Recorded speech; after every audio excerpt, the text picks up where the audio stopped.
বিসমিল্লাহির রহমানির রহিম। প্রিয় দেশবাসী, আসসালামু আলাইকুম। এবার ভারতের দিল্লি থেকে প্রকাশ্যে এসে জাতির উদ্দেশ্যে দেওয়া ভাষণে দেশে ফেরার ঘোষণা দিয়ে যা বললেন, এবার সাবেক প্রধানমন্ত্রী শেখ হাসিনা।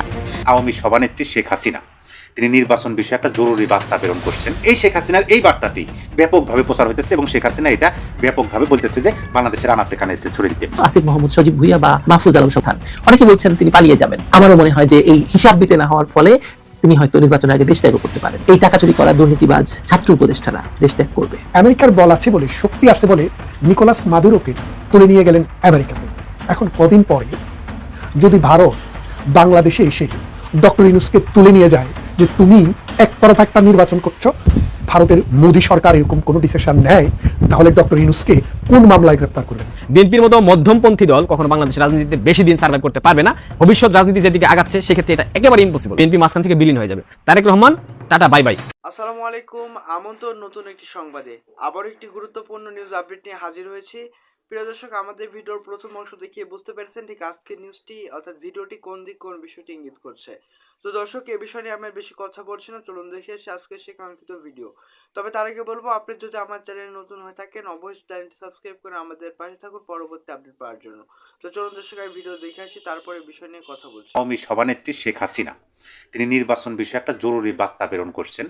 বিশেষ করে তার দলের নেতা কর্মী এবং বিশেষ করে তার দলের নেতাকর্মী তো আছেই, তার দলের নেতাকর্মীদের মধ্যে ছাত্রলীগের নেতাকর্মীদের উদ্দেশ্যে তিনি এই বার্তাটি বিশেষভাবে তাদের উদ্দেশ্যে দিচ্ছেন, যেটা ভারতের মূল ধারার গণমাধ্যমগুলো ঢালাওভাবে প্রচার করতেছে। আমি আজকের এই ভিডিওতে আলোচনা করব। আমার আলোচনার মূল বিষয় হলো যে নির্বাচন নিয়ে শেখ হাসিনা জরুরি বার্তা কি দিলেন। অলরেডি বাংলাদেশের রাজনৈতিক ময়দানে কিন্তু একটা গুঞ্জন আছে যে 12ই ফেব্রুয়ারি কি তাহলে আওয়ামী লীগবিহীন নির্বাচন হতে যাচ্ছে, ব্যালট পেপারে তো আওয়ামী লীগের প্রতীক নাই। আবার এই গুঞ্জনটাও আছে যে আওয়ামী লীগবিহীন তো এই বাংলাদেশে নির্বাচন হতে পারে না, এটা অসম্ভব, অনেকের কাছে অসম্ভব মনে হচ্ছে। এবং পাশাপাশি এই কথাও অনেকে বলতে চেষ্টা করতেছেন যে নির্বাচনটা হয়তো বা পিছিয়ে যাবে। যেমন অলরেডি আদালতে একটা রিট হয়েছে, তত্ত্বাবধায়ক সরকারের অধীনে যেন নির্বাচন হয়, এই নির্বাচনের তারিখ যেন পেছানো হয়, এরকম একটা রিট কিন্তু চলতেছে। তার রেফারেন্স অনেকে কিন্তু আমরা বলতেছি যে এপ্রিলও হয়তো বা যাইতে পারে। এই বিষয়ে আমি একটা ভিডিও দিচ্ছি। দেখেন, আশ্চর্যজনক বিষয় হলো কি, এই যে গুঞ্জনটা, এই গুঞ্জনটাই মানুষ ব্যাপকভাবে লুফে নিতেছে এবং ব্যাপকভাবে তারা এটা গ্রহণ করতেছে। কি জন্য? কারণ দেশের মানুষও একটা ইনক্লুসিভ নির্বাচন চায়, আওয়ামী লীগ সহ একটা নির্বাচন চায়। এমন নির্বাচন দেশের মানুষ চায় না যে নির্বাচন শুধু একটা গোষ্ঠীকে নিয়ে নির্বাচন হবে। দেশের মানুষ চায় যে পুরো দেশটাই যেন নির্বাচনের আমেজে উৎসব মুখর পরিবেশে দেশের মানুষ যেন ভোট দিতে পারে, সকল দলের অংশগ্রহণে। যাই হোক, এর মধ্যেই আমি সভানেত্রী নির্বাচনের যে বিশেষ বার্তাটি দিলেন, সেই বার্তাটি আমি পরিপূর্ণ শুনলাম, একাধিকবার শুনেছি। সেই বার্তাটি আমি আপনাদের সামনে আলোচনা করব। দেখেন, তিনি প্রথমে বলছেন যে এই বাংলাদেশের মানুষ নির্বাচনমুখী, বিশেষ করে বাংলাদেশ আওয়ামী লীগ হচ্ছে একটা নির্বাচনমুখী রাজনৈতিক দল। এই রাজনৈতিক দলটা অতীতের সকল নির্বাচনে অংশগ্রহণ করছে এবং যতই প্রতিকূল পরিস্থিতির মধ্য দিয়ে এই দলকে চলা লাগুক না কেন, এই দলটার সব সময়ের জন্য তাদের সাংগঠনিক শক্তিটা এরকম যে যতই অন্যরকম পরিবেশ, নিজের বিরুদ্ধের পরিবেশের মধ্য দিয়ে যেতে হোক না কেন, তারপরও এই দলের 300 আসনে প্রার্থী দেওয়ার মতো সক্ষমতা সকল পরিবেশই থাকে, এখনও আছে। এই দলটা নির্বাচন করতে চায়। কিন্তু বর্তমানে ইউনূস সরকার যেটা করতেছে যে আওয়ামী লীগ বিহীন, শুধু আওয়ামী লীগ না, আওয়ামী লীগের যে ভাতৃপ্রতিম সংগঠন আছে বা সহযোগী জোটবদ্ধ যে সংগঠনগুলো আছে, রাজনৈতিক দলগুলো আছে, তাদেরকেও বাদ রেখে একটা নির্বাচন করতে যাচ্ছে। সকল হিসাব করে যদি আপনি দেখেন, তাহলে প্রায় অর্ধেকেরও বেশি জনসংখ্যাকে আপনি নির্বাচনের বাইরে রেখে একটা নির্বাচন করবেন। এখন যে ব্যালটে নৌকা প্রতীক নাই, সেই ব্যালটে বাংলাদেশের মানুষ তো ভোট দেবে না, ভোট দিতে যাবে না। এখন এইখানে আওয়ামী সভানেত্রী একটা আহ্বান, সেই আহ্বানটা হলো যে ব্যালট পেপারে নৌকা প্রতীক নাই, যে নির্বাচনে আওয়ামী লীগ অংশগ্রহণ করতে পারবে না, বিষয়টা ভালোভাবে খেয়াল করুন, যে ব্যালট পেপারে নৌকা প্রতীক নেই এবং যে নির্বাচনে আওয়ামী লীগ অংশগ্রহণ করতে পারবে না, সেই নির্বাচনে আওয়ামী লীগের ভোটার সমর্থক যারা আছে তারা কেউই ভোট দিতে যাবে না। এই আহ্বানটা শেখ হাসিনা করলেন। শেখ হাসিনা এই আহ্বানটা করতেছেন এবং জোরালোভাবে কাদের উদ্দেশ্যে বলতেছেন, বিশেষ করে ছাত্রলীগের নেতাকর্মীদের, যে তোমাদের উপর দায়িত্ব বাংলাদেশের প্রতিটা ঘরে ঘরে, বাংলাদেশের প্রতিটা মানুষের কানে কানে এই কথাটি পৌঁছে দিতে হবে যে ব্যালটে নৌকা নাই, সেই ব্যালটে ভোট দিতে যাবে না আওয়ামী লীগের কোনো ভোটার, কোনো সমর্থক, এবং এইটা যেন সারা দেশব্যাপী সকল মানুষের মধ্যে ছড়িয়ে দেওয়া হয়। আমি দেখলাম ভারতের মূলধারার গণমাধ্যমগুলো এইটা ব্যাপকভাবে ঢালাওভাবে প্রচার করতেছে। আর আমি শেখ হাসিনার বার্তাটি আগেও একবার বললাম, এখন আপনাদেরকে বলতেছি। দেখেন, নির্বাচনের সময় একটা হাইপ উঠবে। আমি এটা কিন্তু বললাম যে সংশয় কিন্তু আছে যে আদৌ ফেব্রুয়ারি 12 তারিখে আওয়ামী লীগবিহীন নির্বাচন হতে যাচ্ছে কিনা, এটা কিন্তু সংশয় আছে, অনিশ্চয়তা আছে, এখন পর্যন্ত আছে। যদিও তফসিল ঘোষণা হয়েছে, যদিও মনোনয়নপত্র যাচাই বাছাইয়ের কাজও শেষ, তারপরেও সন্দেহ আছে। আমি গতকালকে দেখলাম একটা বড় রাজনৈতিক দল, বর্তমান বাংলাদেশের সেকেন্ড রাজনৈতিক দল, তারা বলতেছেন যে নির্বাচনী পরিবেশ এখন পর্যন্ত মানে সন্তোষজনক নয়। মানে এই যে ধোঁয়াশাটা, এই যে সন্দেহটা এখনো আছে। তারপরও ধরে নেন যদি আওয়ামী লীগবিহীন একটা নির্বাচন হয়, ধরেন 12 তারিখে, ফেব্রুয়ারি 12 তারিখে আওয়ামী লীগবিহীন একটা নির্বাচন, অর্থাৎ যেভাবে করতেছে আমরা দেখতেছি এইভাবে একটা নির্বাচন হলো, তাহলে সেইখানে আওয়ামী লীগের বক্তব্য বা শেখ হাসিনার বক্তব্য হলো যে নৌকাবিহীন ব্যালটে সিল দিতে আওয়ামী লীগের কোনো ভোটার সমর্থক ভোট কেন্দ্রে যাবে না, এবং দেশের মানুষের কাছে এই তথ্যটা তুলে ধরা উচিত। আওয়ামী লীগ হচ্ছে নির্বাচনমুখী একটা রাজনৈতিক দল। আওয়ামী লীগ সবসময় নির্বাচনে অংশগ্রহণ করতে চায়, জনগণের মতামত আওয়ামী লীগের কাছে অনেক বেশি প্রাধান্য পায়। আর সেই দলকে বাইরে রেখে যখন আপনি নির্বাচন করবেন, তখন আওয়ামী লীগের ভোটার সমর্থক বা আওয়ামী লীগের সমর্থকও ছিলেন না, ভোটারও ছিলেন না, কিন্তু বর্তমান সময়ে আওয়ামী লীগের সমর্থক হয়েছেন বা আওয়ামী লীগকে চাচ্ছেন তারাও, তথা দেশের সাধারণ মানুষ যারা একটা নিরপেক্ষ, অংশগ্রহণমূলক, সকল দলের অংশগ্রহণমূলক বিশ্বাসযোগ্য একটা নির্বাচন চায়, তারা ভোট কেন্দ্রে যাবে না, নির্বাচনে ওই আওয়ামী লীগবিহীন নৌকাবিহীন প্রতীকে ভোট দেবে না। এই কথাটা, এই শেখ হাসিনার এই বার্তাটি ব্যাপকভাবে প্রচার হইতেছে, এবং শেখ হাসিনা এটা ব্যাপকভাবে বলতেছে যে বাংলাদেশের আনাচে কানাচে ছড়িয়ে দিতে। সাবেক ছাত্র উপদেষ্টা আসিফ মাহমুদ সজীব ভুইয়া কেন নির্বাচন করলেন না, এই প্রশ্নটিকে যদি শুধু দলীয় হিসেব বা জোট রাজনীতির অঙ্কে নামিয়ে আনা হয়, তাহলে আপনারা বঞ্চিত হবেন একটা ভয়ঙ্কর সত্য থেকে। বরং এই প্রশ্ন তুলুন যে নির্বাচনে অংশ না নেওয়ার পেছনে কি টাকা পয়সার ব্যাপারটা জড়িত? ঠিক আছে, ধরে নিচ্ছি যে বিএনপি, জামায়াত, গণ অধিকার পরিষদ কেউই আসিফ মাহমুদকে মনোনয়ন দেয়নি তার দুর্নীতির জন্য, কিন্তু এনসিপি তো দিতেই পারতো, তাই না? শোনা যাচ্ছে এনসিপির মনোনয়ন পেয়েও সে নির্বাচনে অংশ না নিয়ে দলের নির্বাচনী সমন্বয়ক হয়েছে। কেন জানেন? চলুন জানার চেষ্টা করি। বাংলাদেশের রাজনীতিতে কখনো কখনো সবচেয়ে গুরুত্বপূর্ণ প্রশ্নগুলো উঠে আসে নীরব সিদ্ধান্ত থেকে। নির্বাচন না করা, মনোনয়নপত্র জমা না দেওয়া, শেষ মুহূর্তে সরে দাঁড়ানো, এসব কেবল ব্যক্তিগত কৌশল নয়, বরং রাষ্ট্রীয় কাঠামোর ভেতরে জমে থাকা চাপেরও ফল। নির্বাচনে অংশ নেওয়ার ক্ষেত্রে সবচেয়ে কঠিন এবং এড়ানো অসম্ভব শর্ত হলো সম্পদের হলফনামা, যদিও এটাতে কিচ্ছু আসে যায় না।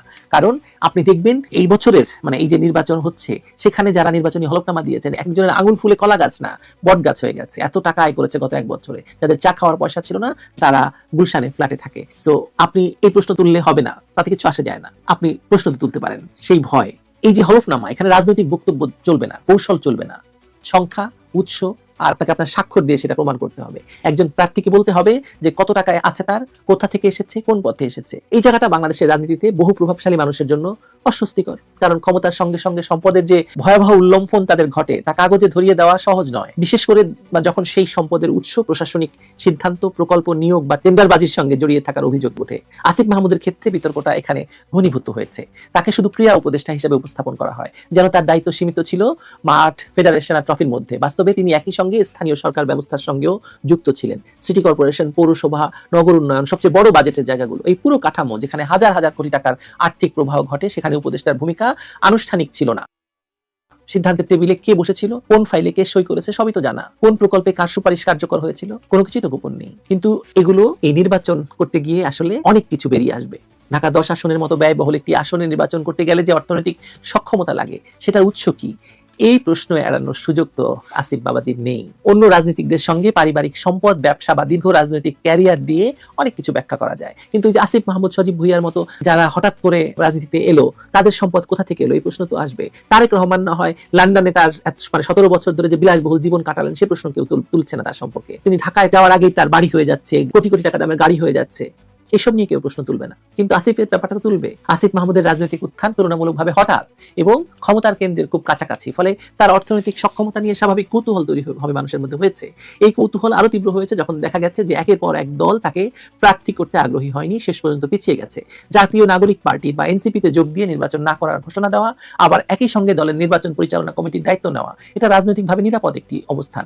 অনেকে বলছেন তিনি পালিয়ে যাবেন। আমারও মনে হয় যে এই হিসাব দিতে না হওয়ার ফলে তিনি হয়তো নির্বাচনের আগে দেশ ত্যাগ করতে পারেন। ক্ষমতার প্রভাব আছে তার, কিন্তু ব্যক্তিগত আর্থিক হিসাব জনসম্মুখে দেওয়ার ঝুঁকি তো তার নেই। তিনি দায়িত্ব পালন করবেন, দায় থাকবে না। বাংলাদেশের রাজনীতিতে এটা নতুন ফর্মুলা না। জোট রাজনীতির ভেতরেও কথাবার্তা এখন খুব গুরুত্বপূর্ণ। জামায়াত ইসলামী স্পষ্ট করে জানিয়েছে বিতর্কিত কাজের দায় তারা নিতে প্রস্তুত নয়। এটি কেবল আদর্শিক বিরোধ নয়, বরং নির্বাচনী ঝুঁকির হিসাব। কোনো প্রার্থী যদি হলফনামা জমা দেন এবং সেখানে অসঙ্গতি ধরা পড়ে, তাহলে শুধু তিনি নন, পুরো জোটই প্রশ্নের মুখে পড়বে। ফলে আসন ছাড়তে অস্বীকৃতি আসলে এক ধরনের আগাম সতর্কতা। আরেকটি দিক হলো দুর্নীতির অভিযোগগুলো যে কেবল সামাজিক যোগাযোগ মাধ্যমের গুঞ্জন তা কিন্তু নয়, প্রকাশ্যে বিক্ষোভ হয়েছে তার বিরুদ্ধে, তার দলের নেতারাই তার বিরুদ্ধে বিক্ষোভ করেছে। সাবেক সহযোদ্ধা দল থেকে বহিষ্কৃত নেতা সকলেই প্রকাশ্যে তদন্তের দাবি তুলেছে তার বিরুদ্ধে। তখন বিষয়টিকে আপনি গুরুত্ব না দিয়ে শুধু রাজনৈতিক ষড়যন্ত্র বলে উড়িয়ে দেবেন তা তো হবে না। তারা যে দাবি করেছে উপদেষ্টা থাকাকালীন নিয়োগ, প্রকল্প এবং টেন্ডারের তালিকা জনসম্মুখে আনতে হবে, এটা আসলে গণতান্ত্রিক জবাবদিহিতার ভাষা। কিন্তু বাংলাদেশে তো সেটা নাই, হওয়ার কথা নয়। ইউনূস দেবে? ইউনূস তো দেবে না। তো ইউনূস না দিলে ইউনূসের উপদেষ্টারা কেন দেবে? ইউনূস গত 17 মাসে কি কি পেয়েছে তার হিসেব দেবে? তার হিসেব যদি না দেয় তাহলে কেন দেবে বাকিরা? এখানে দুর্নীতি দমন কমিশনের নিরাপত্তা প্রশ্নের বাইরে নয়। দুর্নীতি দমন কমিশন যদি সত্যি স্বাধীন এবং সক্রিয় হয় তাহলে শেখ হাসিনার জন্য এত তৎপরতা চালালে আসিফ মাহমুদ সজীব ভুঁইয়ার বিরুদ্ধে কেন হবে না? ইউনূসের বিরুদ্ধে কেন হবে না? অভিযোগের সত্য মিথ্যা যাচাই তো করতে হবে, একটি পরিষ্কার অবস্থান তাকে ব্যক্ত করতে হবে। কিন্তু আসিফ মাহমুদ সজীব ভুঁইয়া বা মাহফুজ আলম সম্পর্কে কিন্তু দুর্নীতি দমন কমিশনের কোনো হেলদোল নেই, তদন্তের দৃশ্যমান কোনো অগ্রগতি নেই। বিশেষ করে আসিফ মাহমুদ সজীব ভুঁইয়া এপিএস এর ব্যাপারটি নিয়ে আপনি তো সন্দেহ করতেই পারেন। মানুষ ধরে নিচ্ছে যে ভয় করছে না, নয়তো বোঝাপড়া হয়ে গেছে। সবচেয়ে বিপজ্জনক জায়গাটা হলো নৈতিক বৈধতার প্রশ্ন।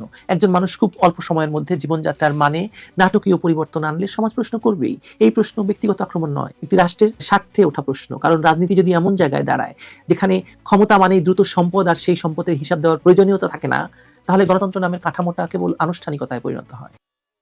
আসিফ মাহমুদের নির্বাচন না করা তাই একক কোনো কারণের ফলাফল নয়। এখানে হলফনামার ভয়, জোটগুলোর অনীহা, দুর্নীতির অভিযোগ, আবার রাজনৈতিক কৌশল। কিন্তু সবকিছুর কেন্দ্রে ঘুরে ফিরে একটি বিষয়, তার অর্থের উৎস। কত টাকা, কোথা থেকে, কিভাবে?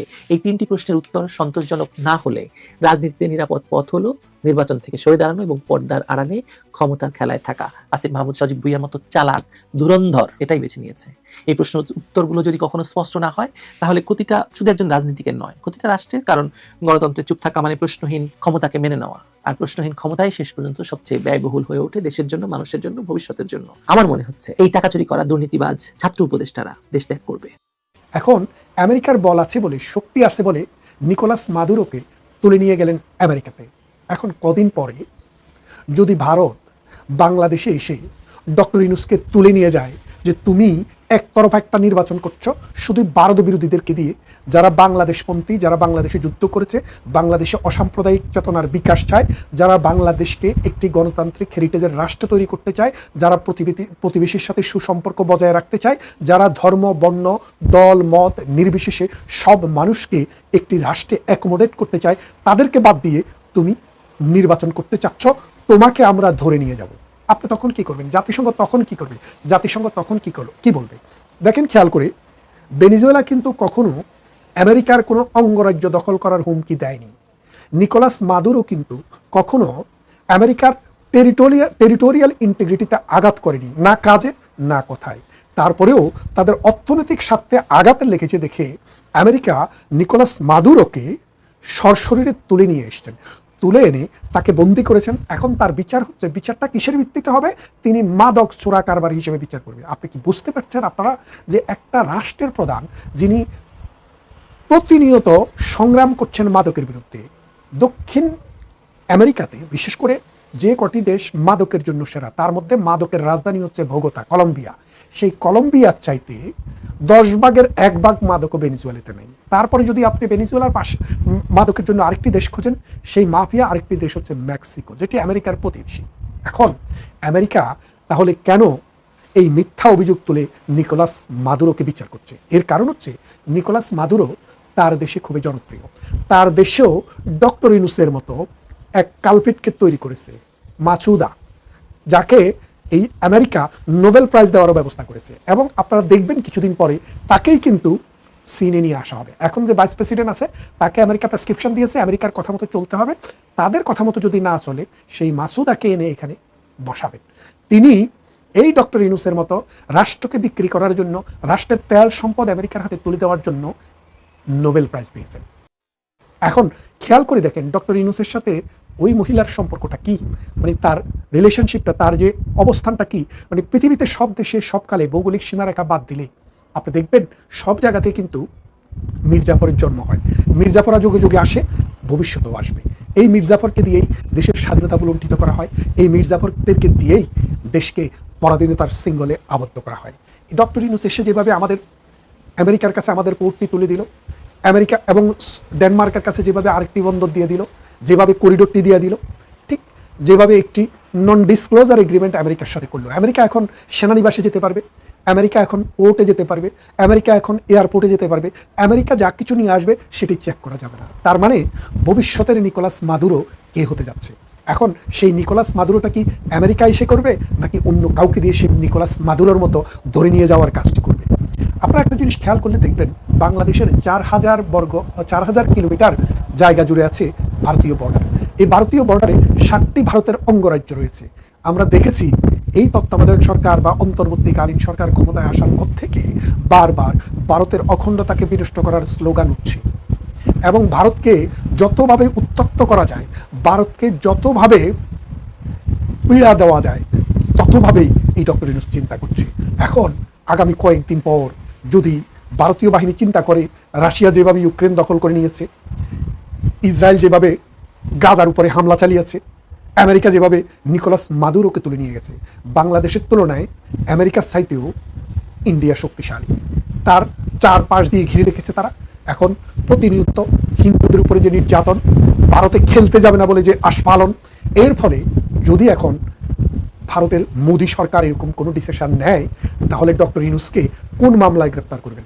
নিশ্চয়ই খুনের মামলায়, নিশ্চয়ই মানবতা বিরোধী অপরাধের মামলায়, কারণ অসংখ্য পুলিশের হত্যা করার পর ডক্টর ইউনূস সেটাকে মওকুফ করে দিয়েছেন।